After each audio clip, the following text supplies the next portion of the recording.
하나님이 들으시는 기도, 하나님이 들으시는 기도라는 제목으로 말씀 전하겠습니다. 좋은 기도는 하나님이 들으시는 기도다라고 할 수 있을 것입니다. 아무리 미사여구를 사용하고 유창하게 기도한다고 할지라도 하나님이 듣지 않으신다면 그 기도는 아무 소용이 없는 그러한 기도일 것입니다. 본문에 보시면 히스기야는 가장 절망적인 상황에서 하나님께 간절히 기도하였고 응답받은 후에 하나님께 찬양을 올려드리는 것을 보게 됩니다.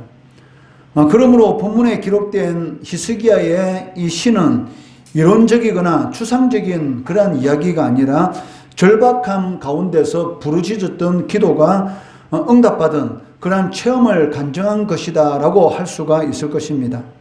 9절 말씀해 보시면 유다왕 히스기야가 병들었다가 그의 병이 나은 때에 기록한 글이 이러하니라 라고 기록하고 있습니다. 히스기야는 이사야 선지자로부터 죽음을 이렇게 선고받았습니다. 그때 낙심과 두려움 가운데서 숨김없이 자신의 마음을 이렇게 표현하고 있는 것을 보게 됩니다. 히스기야는 25살 되었을 때에 왕이 되어서 29년간 이 남쪽 유다를 다스렸기 때문에 병으로 죽으리라라는 그런 예언을 들은 때는 39살 때였습니다. 그러니 한참 일할 그런 나이에 죽게 되었다라는 이 말을 들었을 때에 히스기야가 이 탄식하며 낙심하는 것은 당연하다라고 할 수가 있을 것입니다. 10절 말씀해 보시면 내가 말하기를 나의 중년에 수월의 문에 들어가고 나의 여생을 빼앗기게 되리라 하였도다라고 말씀하고 있습니다. 히스기야는 이 죽음에 대한 이 두려움을 숨김없이 여러 비유를 통해서 이렇게 표현하고 있는 것을 이렇게 볼 수가 있습니다. 성도는 그 육신의 몸을 떠나는 이런 죽음을 맞게 되면 몸은 땅에 묻히지만 그 영혼은 천국에서 영원한 이 복된 삶을 살아가게 될 것입니다. 그렇다고 해서 성도가 이 죽음에 대한 그런 두려움이 없는 것은 아니죠. 이 죽음이라는 그런 두려움의 이런 마음은 아마 성도라도 아마 들게 될 것입니다. 그렇지만 그러한 이 죽음에 대한 이 두려움을 이길 수 있는 그 힘이 어디 있습니까? 바로 이 죽고 난 이후에 영원한 천국에서 영원한 이 하나님과 영원한 이런 복락의 삶을 산다는 것. 그리고 주님께서 재림하시는 날, 이게 부활의 이런 몸을 입고 영원히 왕노릇한다는 것. 그런 소망이 더 크기 때문에 이 죽음에 대한 이 두려움을 이겨나갈 수가 있다는 것입니다. 히스기야도 마찬가지입니다. 이 죽음에 대한 이 두려움이 있었지만 그 두려움을 이길 수 있었던 것은 이 하나님이 함께 하신다. 즉 하나님이 자신과 함께 하신다라는 그러한 이 믿음이 있었기 때문에 이 죽음에 대한 두려움을 숨김없이 표현하면서도 그런 두려움을 이겨나가는 것을 보게 됩니다. 11절 말씀해 보시면 여호와를 배웁지 못하고 세상의 거민들을 보지 못하게 되리라. 당연하죠. 죽게 되면 이제는 하나님 앞에 더 이상 예배를 드릴 수가 없고 세상 사람들을 보지 못하는 것 당연한 것입니다.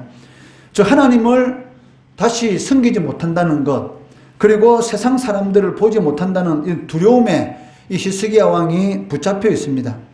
그리고 13절 말씀에서는 그 자신의 생명이 끊어질 것을 생각하면서 주님이 사자같이 자신의 모든 뼈를 꺾으시는 것 같은 그런 고통을 겪었다라고 말을 하고 있습니다. 이러한 히스기야의 이 기도에서 보듯이 우리도 하나님 앞에서 두려움과 고통을 숨김없이 고백할 수 있는 그러한 이런 사람이 되어야 한다는 것입니다. 지금 현재 너무나 힘들고 고통스러운데도 불구하고 하나님 앞에 기도하지 않는 것, 이것은 성도가 병들었다라고 할 수가 있습니다. 너무나 힘들고 어려우면 어떻게 해야 합니까? 하나님 앞에 속에 있는 모든 걱정, 근심, 염려를 하나님 앞에 토해내야 한다는 것이죠. 그러니까 토하면은 삽니다. 그런데 마음속으로 계속 담아놓으면 결국은 죽게 되는 것이죠. 이 속병이 들어서 죽든지 아니면 너무나 고통 가운데서 하나님을 원망하고 불평하고 이 폐인이 되든지 그렇게 이게 되는 것이죠. 히스기야는 이 죽음이라는 이 두려움과 그리고 이런 고통 가운데서 하나님 앞에 숨김없이 고백하는 것을 볼 수가 있습니다. 그런 것들을 솔직히 드러내고 부르짖는 것, 즉 자신의 이런 어려운 그런 상황들을 하나님 앞에 낱낱이 아뢰고 내어놓는 것, 이것이 참 신앙이고 기도의 시작이다라고 할 수가 있습니다. 왜냐하면 그것이 믿음이죠. 왜냐하면 자신은 연약해서 이러한 고통과 환난을 해결할 수 없으니 하나님께서 해결해 달라고, 하나님께서는 이러한 문제를 다 해결할 수 있다라는 그러한 이 믿음이 있기 때문에 하나님 앞에 기도하는 것이고 하나님 앞에 숨김없이 고백할 수가 있다는 것입니다. 이러한 믿음이 없는 사람은 하나님 앞에 고백하지 않습니다. 그리고 하나님 앞에 기도하지 않는 것이죠. 히스기야는 자신이 처한 상황에 대해서 하나님을 원망하지 않습니다. 왜냐하면 그 하나님께서 인간의 생사 여탈권을 가지고 계시다는 것을 인정하기 때문입니다. 그 15절, 16절 말씀해 보시면 주께서 내게 말씀하시고 또 친히 이루셨사오니 내가 무슨 말씀을 하오리까? 내 영혼의 고통으로 말미암아 내가 종신토록 방황하리이다. 주여, 사람의 사는 것이 이에 있고 내 심령의 생명도 온전히 거기 있사오니 원하건대 나를 치료하시며 나를 살려 주옵소서라고 하나님 앞에 간절히 이렇게 기도하는 것을 이렇게 보게 됩니다. 인간의 생사 여탈권은 하나님께서 가지고 계시다라는 것을 인정하기 때문에 이사야 선지자를 통해서 너가 이제 죽을 것이다 라는 그 말에 대해서 하나님을 원망하고 불평하는 것이 아니라 궁극적으로 치료하시는 분은 하나님이시기 때문에 하나님 앞에 나아가서 자신의 고통에 대해서 호소하고 치료해 주시기를 간절히 기도하는 것, 나를 치료하시며 나를 살려 주옵소서. 즉 하나님께서만이 자신을 살려줄 수 있다라는 그런 믿음을 가지고 하나님 앞에 부르짖는 것을 볼 수가 있다는 것입니다. 이처럼 이 기도는 하나님께서 들어주실 권세도 있고 거부하실 그런 권세도 있다라는 것, 이것을 인정하는 그러한 태도에서 시작되어야 한다는 것이죠. 내가 기도하면 무조건 하나님께서 들어주어야 된다라는 것은 우상 앞에 사는 것이지, 인격적인 하나님 앞에서 우리가 기도할 때에 그 기도를 들어주시고 듣지 않으시는 것은 하나님의 그 주권에 달려 있는 것입니다. 우리가 하는 것은 무엇입니까? 하나님께서 구하라 했기 때문에 구하는 것이고, 주시는 것과 주지 않는 것은 하나님의 의지에 달려 있다는 것이죠. 다만 하나님께서는 우리들에게 약속하신 것이 있습니다. 뭡니까? 구하면은 주신다는 것이죠. 그렇지만 내가 원하는 방향으로 하나님께서 들어주시는 것이 아니라 내가 원치 않는, 즉 하나님 보시기에 가장 좋은 방법으로 그 기도에 대해서 응답해 주시는 것을 우리는 알 수가 있다는 것입니다. 다만 우리는 하나님께서 우리를 불쌍히 여겨 주시기를 바라고 하나님 앞에 엎드릴 뿐입니다. 이것이 바람직한 성도의 기도의 자세다라고 말을 할 수가 있을 것입니다. 이사야를 통해서 자신의 질병이 치료되고 수명이 15년간 연장되었다라는 그러한 말을 히스기야는 듣게 됩니다. 거기에 대해서 이 히스기야가 깨달은 것이 무엇입니까? 하나님께서 나에게 이러한 질병의 이런 고통을 주신 것, 그 죽음이라는 그러한 고통을 주신 것은 바로 나에게 평안을 주기 위한 것이다 라는 것을 깨닫게 되었다는 것이죠. 그 17절 말씀해 보시면 보옵소서 내게 큰 고통을 더하신 것은 내게 평안을 주려 하심이라 라고 말씀하고 있습니다. 우리 성도들 삶 가운데 여러 가지 힘들고 어려운 일들이 생길 수가 있습니다. 그런데 그러한 어려운 일들을 하나님께서 허락하신 이유가 무엇입니까? 궁극적인 이유는 그러한 일들을 통해서 너는 아무것도 아니야. 너가 할 수 있는 것은 아무것도 없어. 나를 바라봐. 나를 바라볼 때만이 너는 진정으로 이 샬롬, 즉 평안을 느낄 수가 있어. 평안을 가질 수가 있어. 라는 것을 알도록 하나님께서 만들기 위해서 성도들의 삶 가운데 이 고통이라는 이런 도구를 사용한다는 것입니다. 히스기야는 하나님 앞에 의인이었습니다. 그런데 어느 순간인가 하나님을 바라보기보다는 이방 민족 애굽을 의지하고 다른 민족들이 자신을 지켜줄 것처럼 그렇게 생각하고 하나님을 보지 않는 그런 순간순간이 있었습니다. 이것을 자신이 깨닫게 되었다는 것이죠. 하나님께서 나에게 고통을 더하신 것은 평안을 주시기 위함이다. 진정한 평안이 무엇인가? 바로 하나님 안에 있다는 것을 깨닫도록 하기 위해서 나에게 큰 고통을 더하셨다라고 말씀하고 있다는 것입니다. 이어서 히스기야는 하나님께서 주신 이 두 번째 삶, 죽을 것이다 라고 말씀하셨는데 히스기야의 간절한 기도를 들으시고 하나님께서 15년이라는 그런 생명을 연장시켜 주셨습니다. 이제는 두 번째 삶을 살아가게 되는 것이죠. 이미 죽었던 목숨, 저 두 번째에 살아가는 그러한 삶을 가지고 하나님 앞에 무엇이라고 찬양합니까? 20절 말씀해 보시면 여호와께서 나를 구원하시리니 우리가 종신토록 여호와의 전에서 수금으로 나의 노래를 노래하리로다. 즉 영원토록 하나님을 찬양하는 하나님의 영광을 위한 그러한 삶을 살아가겠다라고 결단하는 것을 보게 되는 것이죠. 성도들도 두 번째 인생을 살아가는 사람들입니다. 부모님을 통해서 첫 번째 태어났을 때는 그 아담과 하와가 지은 그 원죄라는 그 죄를 가지고 태어났고 그 원죄 때문에 자라가면서 여러 가지 이 자범죄를 짓게 되는 것이죠.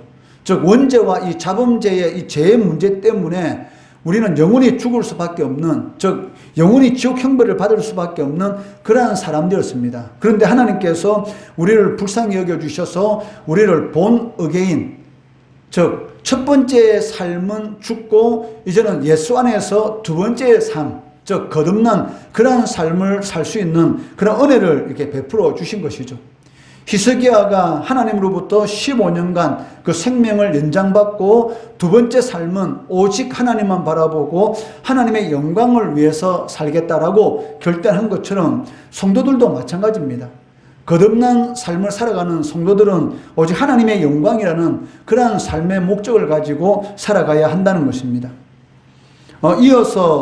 이어지는 이 본문은 히스기야의 병이 난 그런 치유의 역사에 대해서 간략하게 설명하고 있습니다. 21절 말씀해 보시면 이사야가 이르기를 한 뭉치 무화과를 가져다가 종처에 붙이면 왕이 나으리라 하였고, 질병으로 인해서 히스기야가 죽을 것이다 라는 그러한 이 말씀을 듣게 되었습니다.